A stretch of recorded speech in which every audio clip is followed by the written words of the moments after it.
সবাইকে শুভ সন্ধ্যা। আধো আলো ছায়াতে, হাতে সাদা জবাতে নতুন ভিডিও নিয়ে আমি আয়েশা, একটুখানি ভালো মুহূর্ত দেখাতে। শোকেসটা সুন্দর করে পরিষ্কার করে আবার গুছিয়ে নেব, তবে আজকে আর পারছি না। সমস্তটা ঘর ঝাড়ু টাড়ু দিয়ে এবার যেন পায়ের তালুতে ব্যথা করছে। সমস্তটা দিন আজকে এতটা পরিশ্রম করেছি বলার বাইরে।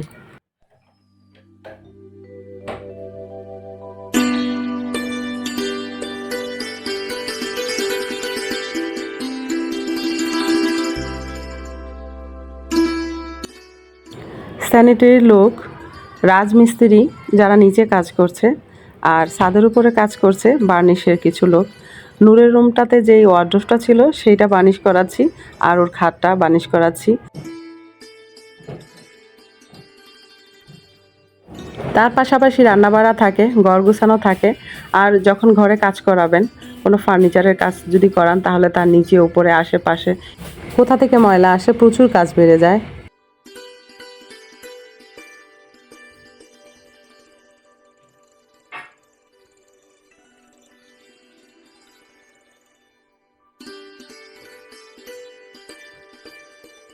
আমি নামাজ কোরআন পড়ার পর মাইশামণিকে বলেছিলাম একটু গরম জল নিয়ে আসো, টিপ একটি ভিজিয়ে রাখবো, কিন্তু মেয়ে নিজেই টিপ একটি নিয়ে ভিজিয়ে নিয়ে আসলো একেবারে। যাই হোক, মেয়েকে অসংখ্য ধন্যবাদ, এটা আমার এখন দরকার ছিল।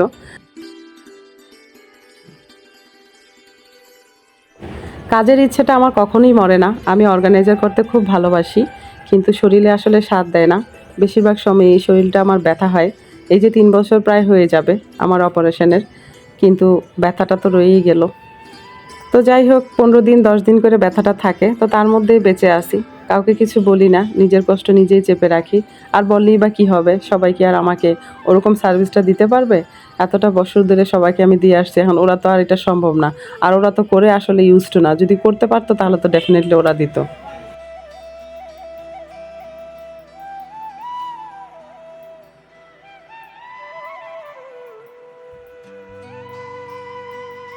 চাটা খাওয়ার পরে বেশ আরাম লাগতেছে। রাতে প্রচণ্ড মাইগ্রেনের প্রবলেম হয়ে গিয়েছিল, যদিও টাফনিলটা খেয়েছি, তার জন্য আলহামদুলিল্লাহ এখন একটু ভালো আছি। যদিও এইসব পাওয়ারের ওষুধ খাওয়া ঠিক না, তবে কি করার আছে, মাঝে মাঝেই খেতে হয়। প্রচণ্ড পেইন হয় মাথার মধ্যে। তো সন্ধ্যায় যেই ফুলটা নিয়ে এসেছিলাম একটু ঢং টং করবো, তারপর তো কাজের চাপে আর ঢং টং করতে পারিনি, সেভাবে ফুলগুলা ঘরের ভিতরে এনে দেখাতে পারিনি। এখন যখন ঘরটা গুছাচ্ছি আর ফুলগুলো দেখে ভীষণ মায়া লাগতেছে, কিন্তু কিছু করার নাই, ফুল তো ফেলে দিতে হবে। তো সাদা ফুলগুলো একদম চুপসে গিয়েছে। তো এই পর্যায়ে এসে আমি ফার্নিচারগুলো সুন্দর করে মুছে নিব। অফ ক্যামেরায় এই পাশের ফার্নিচারগুলো মুছে নিয়েছি। আসলে সবগুলো ভিডিও করে দেখানো তো সম্ভব না, ভিডিও একদম লম্বা হয়ে যায়, আপনারা সবাই জানেন। তো সেই ক্ষেত্রে অনেক কিছু স্কিপ করতে হয়। গতকালকে যেহেতু রাজের লোকেরা কাজ করেছে, তো ধুলাবালিগুলি বেশ পরিমাণ উঠেছে উপরে, তো সেগুলো একদম সাদা সাদা হয়েছিল। আর সাদা জায়গায় আমি প্রায় সময় নাম লিখি, আজকে যদিও দেখাতে পারিনি। সুন্দর করে লিখতে আমার ভালো লাগে, ছোটোবেলা থেকে আমি এটা করি। এবার সুন্দর করে ঘরটা ঝাড়ু দিয়ে নিব।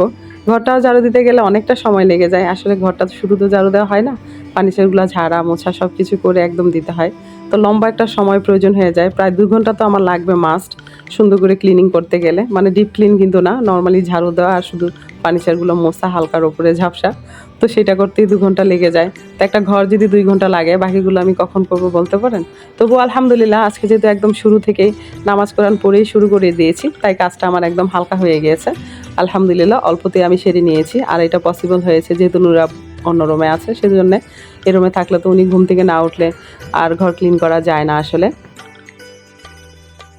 যখন বিছনাটা আমি ঝাড়ু দিব তারপরে আমার ক্লিন করতে ভালো লাগে, কিন্তু অন্য সব জায়গা ক্লিন করে পরে বিছানাটা ঝাড়ু দিতে আমার একদমই পছন্দ না। তো সেই ক্ষেত্রে বিছনা ঝাড়ু দেওয়ার পাশাপাশি আমি ঘরটাও ক্লিন করে নিলাম। তো আজকের মতো অনেকটা কাজ আমার হালকা হয়ে গিয়েছে। আজকে যেহেতু হিউজ পরিমাণ কাজ আমার মাথার উপর আছে, আপনারা দেখতেই পারছেন খাটের উপর একদম সব কসমেটিক্স যা যা আছে ইচ অ্যান্ড এভরিথিং রেখে দিয়েছি। এগুলো এখন ঠান্ডা মাথায় যেয়ে করব। তবে হ্যাঁ, তার আগে রান্নাটা সারতে হবে। তো সকাল সকালে নুডলস দিয়ে দিয়েছি, বাচ্চাদের রান্না করে ডিম সিদ্ধ দিয়ে দিয়েছি, আর একটা ডিম তরকারি, ডাল আর ভাত করে আপাতত রেখে আসছি। আর বাকি ভারী খাবারগুলো 12টা বা 1টায় করব।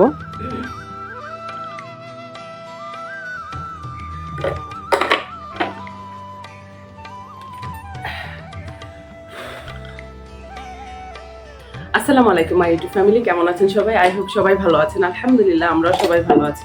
মাই ভিলেজ লাইফ আয়েশা চ্যানেলে সবাইকে স্বাগত। দূরের কাছে যে যেখান থেকে দেখছেন প্রত্যেককে জানাচ্ছি আন্তরিক শুভেচ্ছা ও অভিনন্দন। নতুন একটি ভিডিও নিয়ে আসলাম আপনাদের মাঝে। যদি ভালো লাগে তাহলে চলুন কিছুটা কথা আমার সাথে। সকাল সকাল আজকে কাজ শুরু করে দিলাম বেডরুম থেকে, কারণ কি মেয়ে আমার সাথে শয়। আর যেহেতু আমার দেবরের ছেলে এসেছে আর ননদের ছেলে এসেছে, তো ননদের ছেলে চলে গিয়েছে রাতে, কিন্তু দেবরের ছেলে আছে, তো ওরা ঘুমাচ্ছে ওদের রুমে। মাইশামণির রুমে ওর বাবা আছে ছোট ছেলেকে নিয়ে, তাই মাইশামণি যখনই গেস্ট আসে তখনই আমার সাথে শয়। তো সেই সুবাদে আজকে যেহেতু আমার সাথে শুয়েছে আর আর্লি বিছানাটা আমি তুলতে পারছি, আর খুব ভালো লাগতেছে। আসো মাইশামণি।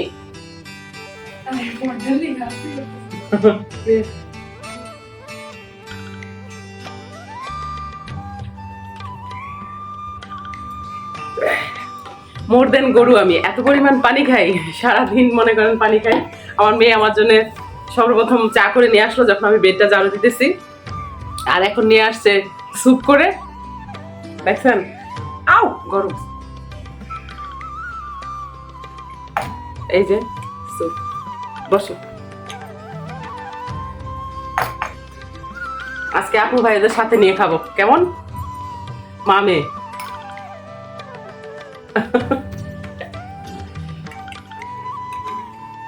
দেখে মনে হইতেছে লাইভ করতেছি, তাই না?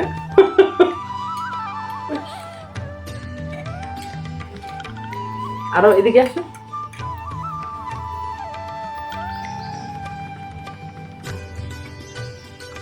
প্রবাসী জোসনা, তোমাকে বলছি বোন আমার, তুমি বলতেছো যে তোমার এখানে যাই না, তুমি আমার এখানে আসো। আসলে সরি বোন, এত কাজের চাপ থাকে আর বাসায় নিচে কাজ করতেছে, তারপরে নূরের ফার্নিচার গুলো ওগুলো একটু ঠিকঠাক করছি ওর রুমটা, তাই এখনো বাকি আছে। ভিডিওতে দেখবা যে সুকেশটা মুছতেছি আর সবকিছু বের করছি বাহিরে, মানে অনেক চাপ।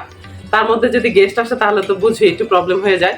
তো এই যে দিনগুলো খুবই সমস্যা যাইতেছে। তো আমার যেহেতু আমি অসুস্থতা থাকি ম্যাক্সিমাম সময়, তো সেই জন্য আর কি ভয় পাই আর কি গেস্ট আসলে, সত্যি কথা। তো তারপর আমার কাজিনের 2 মেয়ে আসছে, তারও মেয়ে আসছে, ছেলে আসছে বেবি টেবি নিয়ে। তো হঠাৎ করে তো সবকিছু সামলাই উঠতে পারি নাই আসলে। তো সেই জন্য মূলত তোমার ভিডিও দেখতে পারি নাই, তোমার কেন অনেকে দেখতে পারি নাই, কিন্তু আমি সরি। আর যদি তোমাদের আইডিতে আমি যাই সবারই দেখে নিব, 3-4টা ভিডিও একসাথে দেখতেছি অনেকেরই। তো প্লিজ সবাই ক্ষমা সুন্দর দৃষ্টিতে দেখবেন, আমাদের স্যুপটা ঠান্ডা হয়ে যেতেছে, আমরা খাই নেই। রুমটা ক্লিন করলে না অনেক ভালো লাগে, সকাল সকাল উঠে যদি রুম ক্লিন করি খুবই ভালো লাগে।